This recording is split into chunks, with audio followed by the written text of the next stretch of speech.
മക്കളെ welcome back. നമ്മൾ exam ഓരോന്നോരോ set ആക്കുവാണ്. അപ്പോൾ ഇതാ മിസ് എന്ന് വന്നിരിക്കുന്നത് ഇമ്പോർട്ടന്റ് 4 മാർക്ക് ക്വസ്റ്റ്യൻ ആണ്. അതും ഫസ്റ്റ് ടേമിലെയും പോർഷൻസ് ഇൻക്ലൂഡ് ചെയ്തിട്ടാണ്. അപ്പൊ നമുക്കറിയാം ഫസ്റ്റ് ടൈമിൽ 25% ഒക്കെ ക്വസ്റ്റ്യൻസ് വരുന്നുണ്ട്. അപ്പൊ 4 മാർക്കിലാണ് കൂടുതലായിട്ട് ഓർ ക്വസ്റ്റ്യൻ ആയിട്ട് ഈ ഫസ്റ്റ് ടേമിൽ നിന്നൊക്കെ ക്വസ്റ്റ്യൻ വരുന്നത്. അപ്പൊ നമുക്ക് ഇന്ന് പഠിക്കാനുള്ള ബയോളജിയിലെ മോസ്റ്റ് ഇമ്പോർട്ടന്റ് ആയിട്ടുള്ള പിക്ചേഴ്സ്, ഡയഗ്രാംസ്, അതും 4 മാർക്ക് വരെ ചോദ്യം വരുന്നതാണ്. അതൊക്കെ നമുക്ക് ഈ ഒരു ഒറ്റ വീഡിയോയിൽ സെറ്റ് ആകാം. എല്ലാവരും സ്റ്റേ ട്യൂൺഡ് ആയിട്ടിരുന്നോളൂ. ബാക്കിയുള്ള കാര്യങ്ങളൊക്കെ നമ്മുടെ ലൈവിലും മിനി മാരത്തൺ ആയിട്ട് ബയോളജി പ്ലസ് സോഷ്യൽ ആയിട്ട് നമ്മൾ ഇന്ന് വരുന്നുണ്ട്. ഇന്ന് വൈകുന്നേരം 7:30. അപ്പൊ എല്ലാവരും വരിക, എല്ലാവരും ഷെയർ ചെയ്യാം, മാക്സിമം ഫ്രണ്ട്സിനെ കൂട്ടി വരിക. കാരണം ഫുൾ ബയോളജി ചാപ്റ്റേഴ്സ് നമ്മൾ സെറ്റ് ആക്കിയിരിക്കും, ഒരു പോയിന്റ് പോലും വിടാതെ. Okay, yes. അങ്ങനെയാണെങ്കിൽ നമുക്ക് ഒന്നാമത്തെ പാഠത്തിലെ ചോദ്യത്തിലേക്ക് പോകാം. ഡെൻഡ്രൈറ്റ്, നമ്മളെ ഈ ഒരു ന്യൂറോണിന്റെ സ്ട്രക്ചർ വളരെ ഇമ്പോർട്ടന്റ് ആയിട്ടുള്ളതാണ്. അതിൽ ഡെൻഡ്രൈറ്റ്, ഈ ശാഖകളായിട്ടുള്ളത്, പിന്നെ ഡെൻഡ്രോൺ, അതുപോലെ തന്നെ നമുക്ക് കാണാം ഈ ഒരു നീണ്ട ഭാഗത്തിനാണ് നമ്മൾ ആക്സോൺ എന്ന് പറയുന്നത്, ലോങ്സ്റ്റ് ഫിലമെന്റ് ആണ്. അതിനെ കവർ ചെയ്തിട്ടാണ് ഷ്വാൻ സെൽസ് നമുക്ക് കാണാം അല്ലെ. എൻസർക്കിൾസ് ദി ആക്സോൺ ആൻഡ് ഇതിന്റെ സൈഡിലായിട്ട് എന്ത് കാണാം, നമുക്ക് ആക്സോൺ ആയിട്ട് കാണാം. അതിന്റെ അറ്റത്തായിട്ട് സിനാപ്റ്റിക് നോബ് കാണാം. അപ്പൊ ഈ പിക്ചർ ആയിരിക്കും ചിലപ്പോൾ 4 മാർക്കിന് ഓറിൽ വരുന്ന ഒരു ക്വസ്റ്റ്യൻ. അതുകൊണ്ട് ഇത് ഓർത്ത് വെക്കുക. പിക്ചർ എടുത്ത് വരയ്ക്കാനും ലേബൽ ചെയ്യാനും മാർക്ക് ചെയ്യാനും ഓർത്ത് തന്നെ വെക്കണം കേട്ടോ. ഇനി മലയാളം മീഡിയം കാര്യം ഇത് ശ്രദ്ധിച്ചു വെക്കുക. ടേംസ് എവിടെയൊക്കെയാണ് വരുന്നത് നമ്മൾ ഓൾറെഡി ആദ്യം തന്നെ പഠിച്ചായിരുന്നു. നിങ്ങൾക്ക് കുറച്ച് തെറവായ ഒരു പിക്ചർ ആയിരിക്കാം. രണ്ടാമതായിട്ട് വരാൻ ചാൻസ് ഉള്ളതാണ് ബ്രെയിനിന്റെ ഒരു പിക്ചർ എന്ന് പറയുന്നത്. നമ്മുടെ തലച്ചോറിന്റെ പിക്ചർ ആണ്. അപ്പൊ അത് നോക്കുക, സെറിബ്രം എന്ന് പറയുന്നത്. അതുപോലെ തന്നെ അതിന് ഫംഗ്ഷൻസ് ആയിരിക്കാം ചിലപ്പം BC എന്ന രീതിയിൽ അതിന് ധർമ്മം എഴുതാനായിട്ടും ചോദിക്കുക. അപ്പൊ നമ്മൾ ഓർക്കേണ്ട കാര്യം സെറിബ്രം എന്ന് പറയുന്ന ലാർജസ്റ്റ് പാർട്ടാണെന്ന് ഓർക്കുക.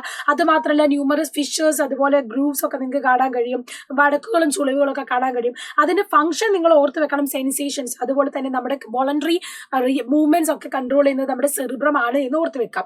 പിന്നെ സെറിബെല്ലം ആണ്, അത് സെക്കൻഡ് ലാർജസ്റ്റ് പാർട്ടാണ്. അത് നമ്മൾ എവിടെ കാണുന്നത് നോക്കുക.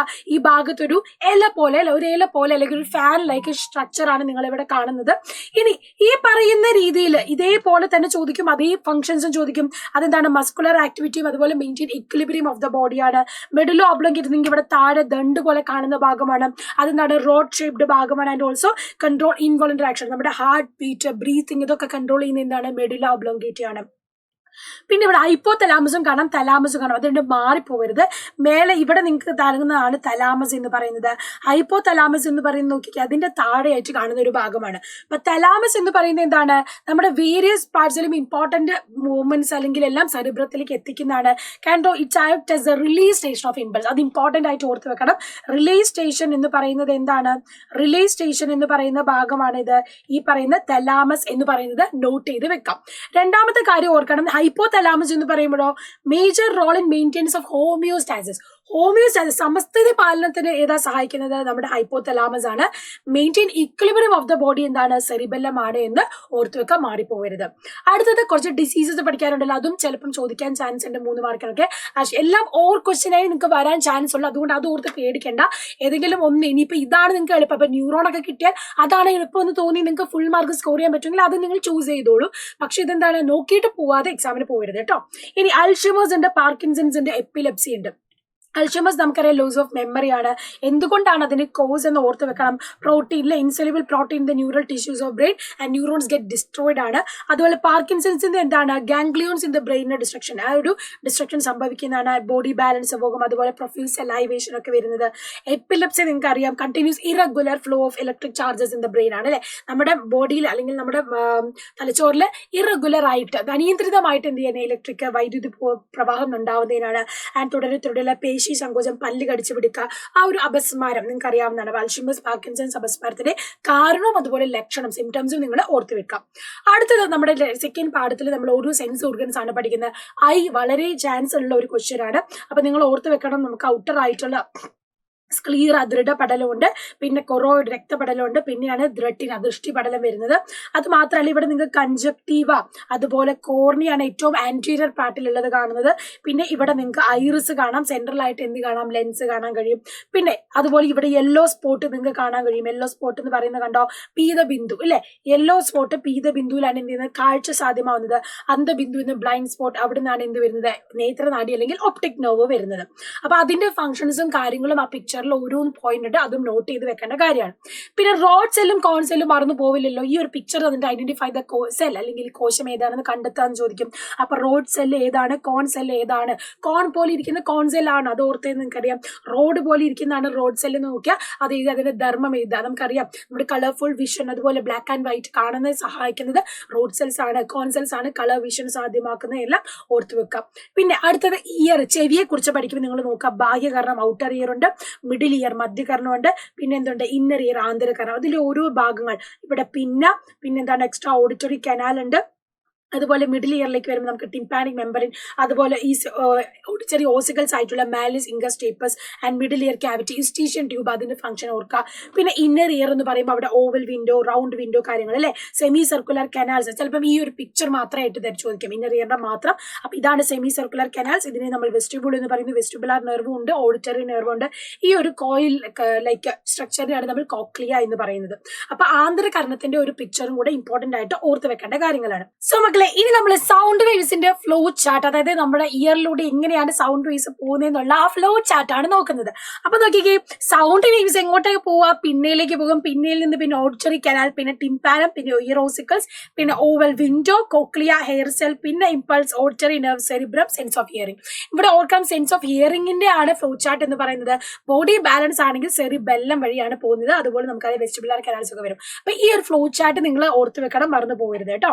ഇനി അടുത്ത നോക്കാം, നമ്മുടെ അടുത്ത ഹോർമോൺസിന്റെ ചാപ്റ്ററിലാണെങ്കിൽ ഇൻസുലിൻ നമുക്കറിയാം ഗ്ലൂക്കോസ് മോളിക്യൂളിനെ കുറയ്ക്കാൻ അല്ലെ, ഗ്ലൂക്കോസിനെ ഗ്ലൈക്കോജനായിട്ട് കൺവേർട്ട് ചെയ്യുന്നത് ഇൻസുലിൻ ആണ്. ഗ്ലൂക്കഗോൺ ആണെങ്കിലോ തിരിച്ച് സിന്തസൈസ്, ഗ്ലൂക്കോന്റെ കുറവിനെ മാറ്റി അതിൽ ഗ്ലൈക്കോസിൽ നിന്ന് ഗ്ലൂക്കോസ് ഉണ്ടാക്കുന്നതാണ്. അപ്പൊ ആ ഒരു ഫ്ലോ ചാർട്ട് എന്തായാലും ഓർത്ത് വെക്കേണ്ടതാണ്. അടുത്തത് ഹോർമോണിന്റെ കാര്യത്തിൽ ഈ ഒരു പിക്ചർ റിപ്പീറ്റഡ് ആയിട്ട് 4 മാർക്കിന് ചോദിക്കുന്നതാണ്. അപ്പൊ നിങ്ങൾ ഓർത്ത് വെക്കണം, നമുക്ക് 2 സെക്സ് ഹോർമോൺസ് ഉണ്ട്. മെയിൽസിലാണെങ്കിൽ ടെസ്റ്റിസ് ആണ് ഇവിടുത്തെ ഗ്ലാൻഡ് എന്ന് പറയുന്നത്, ഫീമെയിൽസിലാണെങ്കിൽ ഓവറി ആണ്, അണ്ടാശയമാണ്. അപ്പൊ ഓരോന്ന് ടെസ്റ്റിസിൽ ടെസ്റ്റോസ്റ്റിറോൺ ആണ്, ദാറ്റ് ഈസ് രോമ വളർച്ച, ലൈംഗികമായിട്ടുള്ള ഡെവലപ്മെന്റ് ഓഫ് സ്പേം പ്രൊഡക്ഷൻ, ഇതൊക്കെ നടക്കുന്നതാണ് ടെസ്റ്റോസ്റ്റിറോണിന്റെ ഹെൽപ്പ് വഴിയാണ്. ഇനി ഓവർ പ്രൊഡ്യൂസ് ചെയ്യുന്ന 2 ഹോർമോണാണ് ഈസ്ട്രജൻ ആൻഡ് പ്രൊജസ്ട്രോൺ. ഒന്ന് control sexual characters, ovulation, menstrual, ആർത്തവ സഹായത്തിന് സഹായിക്കുന്നതാണ്. പിന്നെ പ്രൊജസ്ട്രോൺ എന്ന് പറയുന്ന അണ്ടോൽപാദനം, അതുപോലെ ആർത്തവ ചക്രം, ഭ്രൂണത്തെ ഗർഭാശയം നിലനിർത്താനൊക്കെ സഹായിക്കുന്നത്. അപ്പം ആ ഹോർമോണും ഈ ഒരു പിക്ചറും നോട്ട് ചെയ്ത് വെക്കേണ്ടതാണ്. അടുത്തത് നമ്മുടെ എല്ലാ ഹോർമോൺസ് ഗ്ലാൻഡുകൾ എവിടെയാണ് സ്ഥിതി ചെയ്യുന്നത് ഇമ്പോർട്ടന്റ് ആണ്. എന്നാൽ മാത്രം നിങ്ങൾക്ക് ആൻസർ വന്ന ക്വസ്റ്റ്യൻ നല്ല രീതിയിൽ ആൻസർ ചെയ്യാൻ പറ്റും. അപ്പൊ ഈ ഒരു പിക്ചർ നിങ്ങൾ ഓർത്ത് വെക്കണം. ഹൈപ്പോതലാമസ്, പൈനിയൽ ഗ്ലാൻഡ്, അതുപോലെ പിറ്റ്യൂട്ടറി ഗ്ലാൻഡ് എല്ലാം നമ്മുടെ ബ്രെയിനിന്റെ ഭാഗത്താണുള്ളത്. ഈ തൈറോയിഡും അതുപോലെ പാരാതൈറോയിഡും നമ്മുടെ ത്രോട്ട് പോർഷനിലാണ് കാണുന്നത്. തൈമസ് ഗ്ലാൻഡും അതിന്റെ താഴെയായിട്ടാണ് കാണുന്നത്. ഇനി പാൻക്രിയാസ് നിങ്ങൾക്ക് അറിയാം ഓൾറെഡി നമ്മുടെ ബോഡിയിലുള്ള ഗ്ലാൻഡ്. അഡ്രിനൽ ഗ്ലാൻഡ് എന്ന് പറയുന്നത് നമ്മുടെ കിഡ്നിയുടെ മേലെ ഒരു ക്യാപ് ലൈക്ക് പോർഷനിലാണ്. അതുപോലെ ഓവറിസ്, ടെസ്റ്റിസ്, മെയിൽസിലാണെങ്കിൽ ടെസ്റ്റിസ് ആയിരിക്കും, ഫീമെയിൽസിലാണെങ്കിൽ ഓവറിസ് അണ്ടാശയമാണ് കാണാം. അപ്പൊ അതെന്തായാലും നോട്ട് ചെയ്ത് തന്നെ വെക്കാം. പിന്നെ നോക്കാം, നമ്മുടെ കീപ്പിംഗ് ഡിസീസസ് അവയിലെ പ്രധാനപ്പെട്ട ചോദ്യം വരുന്ന ഒരു ഭാഗമാണിത്. പ്ലാസ്മോഡിയം വെക്ടർ ആയിട്ട് അല്ലെങ്കിൽ പ്ലാസ്മോഡിയം പാത്തജൻ ആയിട്ട് വരുന്നു. ഫീമെയിൽ ആനഫിലസ് മൊസ്കിറ്റോ ആണ് വെക്ടർ, വാഗരായിട്ട് വരുന്ന മലേറിയയുടെ കാര്യം. ഇത് ഇമ്പോർട്ടന്റ് ആണ്. അതുപോലെ തന്നെ വിറയലോട് കൂടിയ പനി, അമിത വിയർപ്പ് എന്നിവ ഇതിന്റെ സിംറ്റംസ് ആണ്, ഇന്നും കൂടെ ഓർത്ത് വെക്കേണ്ടതാണ്. ഓക്കെ, അടുത്ത ചോദ്യത്തിലേക്ക് പോകുകയാണെങ്കിൽ നോക്കാം. ഇവിടെ WBCന്റെ പിക്ചറും അതിന്റെ ഫംഗ്ഷനും പലപ്പോഴായിട്ട് മാച്ച് ഓഫ് ഫോളോയിങ് ചോദിക്കുന്നതാണ്. അപ്പൊ ന്യൂട്രോഫിൽ എൻഗൾഫ് ചെയ്യുന്നു, അതുപോലെ മോണോസൈറ്റ് എൻഗൾഫ് ചെയ്യാനാണ്. ബേസോഫിൽ ആണ് അതിന് WBCനെ സ്റ്റിമുലേറ്റ് ചെയ്യുന്നത്. ഈസനോഫിൽ ആണ് എന്ത് ചെയ്യുന്നത്? അന്യവസ്തുക്കളെ നശിപ്പിക്കും, അവിടെ രാസവസ്തുക്കൾ ഉണ്ടാക്കുന്നതും. ആൻഡ് ഓൾസോ വിങ്ങൽ പ്രതികരണത്തിന്റെ രാസവസ്തുക്കൾ ഉണ്ടാക്കുന്നതും ആരാണ്? നമ്മുടെ ഈസനോഫിലാണ്. ലിംഫോസൈറ്റ് എന്താണ്? അവരെ സ്പെസിഫിക്കലി അല്ലെ പ്രത്യേകമായിട്ട് രോഗാണുക്കളെ ചെന്ന് തിരിച്ചറിഞ്ഞ് നശിപ്പിക്കുന്ന ഒരു ഫംഗ്ഷൻ. അപ്പൊ ഈ ഒരു ടേബിൾ മിസ്സാക്കാതെ പഠിച്ചിട്ട് പോകേണ്ടതാണ്. പിന്നെ അടുത്ത ഒന്നാണ് എന്ത് നോക്കുക, ജേംസ് എൻറ്റർ ചെയ്യുന്നത് അല്ലെ. നമ്മുടെ ഇൻഫ്ലമേറ്ററി റെസ്പോൺസിന്റെ ഒരു പ്രക്രിയയാണ്, അതിന്റെ സ്റ്റെപ്പാണ് നിങ്ങൾ ഓർക്കേണ്ടത്.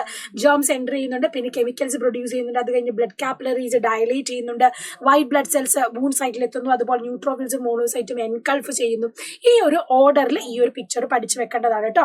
അതുപോലെ തന്നെ മലയാളത്തിലും ഒരു സ്റ്റെപ്പ് വൈസ് ആയിട്ട്, ചിലപ്പം സ്റ്റെപ്പ് മിസ് ചെയ്തിട്ടാണ് നിങ്ങളോട് ചോദിക്കുക. അപ്പം ഇത് ഇമ്പോർട്ടന്റ് ആയിട്ട് ഓർത്ത് വെക്കണം. ഫാഗോസൈറ്റോസിസ് ഞാൻ റിപ്പീറ്റഡ് ആയിട്ട് പറയുന്നതാണല്ലോ മക്കളെ. ഫാഗോസൈറ്റോസിസ് പ്രധാനമായിട്ട് ചോദിക്കുന്ന ഒന്നാണ്. 2 മാർക്കാവും, ചിലപ്പോൾ 4 മാർക്കിനും ചോദിക്കുകയാണ്. ഇതിന്റെ ഒരു ഫ്ലോ ചാർട്ട്. പാത്തജൻ വേറുന്നു, പിന്നെ എൻകൾഫ് ചെയ്യുന്നു, അത് കഴിഞ്ഞ് ലൈസോസോം എന്ത് ചെയ്യുന്നു? മെംബ്രെയിൻ സാക്കിലേക്ക് ഇട്ട് ലൈസോസോം ഉള്ളിൽ എൻസൈംസ് പ്രൊഡ്യൂസ് ചെയ്തതിനെ നശിപ്പിക്കുന്നു. അപ്പൊ ഇതിന്റെ സ്റ്റെപ്സും ഈ ഒരു പിക്ചറും നോട്ട് ചെയ്ത് വെക്കാം. അടുത്ത് നമ്മൾ പറഞ്ഞാണ് ബ്ലഡ് ക്ലോട്ടിംഗ്, രക്തം കട്ടപിടിക്കുന്നത്. ഇമ്പോർട്ടന്റ് ആയിട്ട് ഓർത്ത് വെക്കേണ്ടത് ഇവിടുത്തെ എൻസൈംസും അതുപോലെ വിറ്റാമിനുമാണ്. ത്രോംബോപ്ലാസ്റ്റിനും വിറ്റാമിൻ കെയുടെ സഹായത്തിൽ പ്രോത്രോംബിൻ എന്ത് ചെയ്യുന്നു, ത്രോംബിനായി മാറുന്നു. ആ ത്രോംബിൻ എന്ത് ചെയ്യുന്നു, ഇങ്ങോട്ടേക്ക് വരുന്നു. അതിന്റെ സഹായത്തിൽ ഫൈബ്രിനോജൻ എന്ത് ചെയ്യുന്നു, ഫൈബ്രിൻ ഫൈബേഴ്സ് ആയി മാറുന്നു. അപ്പൊ ഈ ഒരു ഇക്വേഷൻ എന്തായാലും ഓർക്കണം. ഈ ഒരു ബോക്സിൽ നിന്ന് പലപ്പോഴായിട്ട് ചോദ്യം വരുന്നതാണ്. പിന്നെ പ്ലാന്റ്സിനെ വിട്ട് കളയാനേ പാടില്ല. പ്ലാന്റ്സിന്റെ ഹോർമോൺസ് നിങ്ങൾക്കറിയാം. ഹോർമോൺസിന്റെ കാര്യങ്ങൾ ഇമ്പോർട്ടന്റ് ആയിട്ട് നിങ്ങൾ പഠിക്കുന്നതാണ്. അതേപോലെ തന്നെ ഇവിടെ വാക്സ് കോട്ടിങ്, ഈ ഒരു പിക്ചർ ഓർത്ത് വെക്കണം. വാക്സ് കോട്ടിങ്, അതുപോലെ തന്നെ ബാർക്ക്, പിന്നെ സെൽ വോള് എന്ന് പറയുന്നത്, അതായത് സ്ട്രക്ചറൽ ആയിട്ടുള്ള ഒരു ഡിഫൻസ് മെക്കാനിസം ഉണ്ട്. ബയോ കെമിക്കൽ ആയിട്ടും ഇവിടെ നിങ്ങൾ ഓർത്ത് വെക്കണം. മറ്റൊന്നെന്ന് പറയുന്നത് നമ്മുടെ കാലോസ്, സൂപ്പർ ഡിപ്പോസിഷൻ കാര്യങ്ങളൊക്കെ. അപ്പൊ ഈ ഒരു പിക്ചറും അതിൽ എന്തൊക്കെയാണ് ഡിഫൻസ് മെക്കാനിസം ആയിട്ട് പ്ലാന്റ്സിൽ ആക്ട് ചെയ്യുന്നതും കൂടെ ഓർത്ത് വെക്കേണ്ടതാണ് കേട്ടോ. പിന്നെ അപ്പം മലയാളം മീഡിയത്തിലും ഓർത്ത് വെക്കണേ, ഇമ്പോർട്ടന്റ് ആയിട്ടുള്ള കാര്യമാണ്. പിന്നെ നമ്മുടെ അൺട്രാവലിംഗ് ജെനറ്റിക് മിസ്റ്ററി, പിരിയുന്ന ജനിതക രഹസ്യങ്ങൾ നിങ്ങൾ നോക്കുക. ക്രോസ് ഇതുപോലെ പിക്ചർ തന്നിട്ട് ഇവിടെ ബ്ലാങ്ക് ആയിട്ട് തരും കേട്ടോ, ഇതേപോലെ ബ്ലാങ്ക് ആയിട്ട് തരും. അപ്പൊ നിങ്ങൾ ഓർത്ത് വെക്കണം, ക്യാപിറ്റൽ ടി സ്മോൾ ടി ആണ്, ഇവിടെയും ക്യാപിറ്റൽ ടി സ്മോൾ ടി, ഇവിടെയും ക്യാപിറ്റൽ ടി സ്മോൾ ടി തന്നെയാണ് വരിക. ഇനി ഇവിടെ നിന്ന് ഉണ്ടാവുന്നത് എന്തൊക്കെയാണ്, രണ്ടും കൂടെ ക്രോസ് ചെയ്യുമ്പോൾ നമുക്ക് ക്യാപിറ്റൽ ടിയും കൂടെ ചേരുമ്പോൾ ക്യാപിറ്റൽ ടി ആവും. ക്യാപിറ്റൽ ടിയും ഇവിടുത്തെ സ്മോൾ ടിയും കൂടെ ചേരുമ്പോൾ ക്യാപിറ്റൽ ടി സ്മോൾ ടി ആവും. സ്മോൾ ടിയും ക്യാപിറ്റൽ ടിയും ചേരുമ്പോൾ ഇത് ഇവിടെ എങ്ങനെയാകും, സ്മോൾ ടി ഇങ്ങനെ വരും അല്ലെ. പിന്നെ ഇതെല്ലാം എന്താണ്, ഇതിൽ നിന്നുണ്ടാവുന്നത് എല്ലാം എന്താണ്, ക്യാപിറ്റൽ ടി സ്മോൾ ടി എന്ന് പറയുമ്പോൾ ഇതും ടോളാണ്, പക്ഷെ ഇതെന്താണ്, ഡ്വാഫ് ആണ് അല്ലെ. അപ്പൊ ഈ രീതിയിൽ ഫിൽ ഇൻ ദ ബ്ലാങ്ക്സ് ആയിട്ടും എന്താണ് ഇവിടുത്തെ റേഷ്യോ ഉണ്ട്. നമ്മൾ പറഞ്ഞു ഫിനോട്ടിപ്പിക് റേഷ്യോ ഇതിൽ എന്താണ് 1 2 3 ടോളാണ്, 1 ഡ്വാഫ് ആണ്. അപ്പൊ 3:1 റേഷ്യോ ഒക്കെ ചോദിക്കും. ഇത് കഴിഞ്ഞ അടുത്ത ഡയബറ്റിക് ക്രൂസും നിങ്ങൾ ഓർത്ത് വെക്കേണ്ടതാണ് കേട്ടോ. അപ്പം ഇത് ഫിൽ ചെയ്തിട്ട് തന്നെ പഠിക്കാം. ക്യാപിറ്റൽ ടി സ്മോൾ ടി ആണ് വരിക. ഉയരം കൂടിയത് തന്നെയാണ് ഇവിടെയും വരിക. ഇവിടെ എന്താണ്, ഉയരം കുറഞ്ഞത്. ഓക്കെ, സെറ്റ് ആണോ മക്കളെ? അടുത്തത് നമുക്ക് നോക്കിയാലോ. നമ്മുടെ ഈ ഒരു ഇമ്പോർട്ടന്റ് ആയിട്ടുള്ള ഒരു പിക്ചറാണ് നമ്മുടെ ന്യൂക്ലിയോടൈഡിന്റെ പിക്ചർ. ഒരു ഫോസ്ഫേറ്റും ഒരു ഷുഗർ മോളിക്യൂളും ഒരു നൈട്രജൻ ബേസും ഉണ്ടെങ്കിൽ അതിനെ നമ്മൾ വിളിക്കുന്നതാണ് ഇത് ന്യൂക്ലിയോടൈഡ് എന്ന് അല്ലെ. അപ്പൊ ആ ന്യൂക്ലിയോടൈഡിന്റെ പിക്ചർ ഇതുപോലെ തന്നെ ഓർത്ത് വെക്കണം. ഇനി ഈ ഒരു പിക്ചർ പലപ്പോഴായിട്ട് മിസ്സിംഗ് ആയിട്ട് ചോദിക്കാം, അല്ലെങ്കിൽ ഇതിൽ ഐഡന്റിഫൈ ചെയ്യാനായിട്ട് ചോദിക്കാം. അപ്പൊ ഇത് നോട്ട് ചെയ്ത് വെക്കണം. അടുത്തത് മിസ് വീണ്ടും പറഞ്ഞാൽ ഈ ഒരു പിക്ചർ എപ്പോഴും വരുന്നത് അല്ലെ, പ്രോട്ടീൻ സിന്തസിസ് ആണ് ഇവിടെ കാണിക്കുന്നത്. DNA ഇതിൽ എന്താണ് ഇവിടെ തോന്നിയിരിക്കുന്നത്, അല്ലെങ്കിൽ സ്റ്റെപ്സ് ആയിട്ട് ചോദിക്കും ചിലപ്പോൾ. നമുക്കറിയാം ഇത് mRNA DNA, നമ്മുടെ ന്യൂക്ലിയസിൽ നിന്ന് DNA നിന്നുള്ള മെസ്സേജ് സ്വീകരിച്ചു തരുന്ന mRNA ആണ്. അതേസമയം നിങ്ങൾക്ക് ഇവിടെ എന്ത് കാണാം, ഇവിടെ നമ്മുടെ tRNA ഉണ്ട്. tRNA എന്ത് ചെയ്യുന്നു, അമിനോ ആസിഡുകളെയും കൊണ്ടുവരുന്നതാണ്. അതുപോലെ തന്നെ അതിനെ പ്രോസസ് ചെയ്തിട്ട് ഇത് എന്തായി മാറുന്നു, അമിനോ ആസിഡ് ചേർന്ന് പ്രോട്ടീൻ ഉണ്ടാക്കി എടുക്കുന്നതാണ് നിങ്ങൾ ഈ കാണുന്നത് കേട്ടോ. അപ്പൊ ഈ രീതിയിൽ ഇമ്പോർട്ടന്റ് ആയിട്ട് ഓർത്ത് വെക്കണം, മറന്നു പോവുകയും ചെയ്യരുത്. ഓക്കെ, സെറ്റ് അല്ലേ? അപ്പൊ ഈ ഒരു പിക്ചറും കൂടെ പഠിച്ച് സെറ്റ് ആകും. ഇമ്പോർട്ടന്റ് 4 മാർക്സിന്റെ പിക്ചേഴ്സ് സെറ്റ് ആയി കഴിഞ്ഞാൽ ബാക്കിയുള്ള കാര്യങ്ങളൊക്കെ നമുക്ക് ലൈവിൽ കാണാം. അടിപൊളിയായിട്ട് പഠിക്കാം. എക്സാമിന് ഷുവർ ആയിട്ട് വരുന്ന ക്വസ്റ്റ്യൻസ് വീണ്ടും മിസ് വരാം. So by.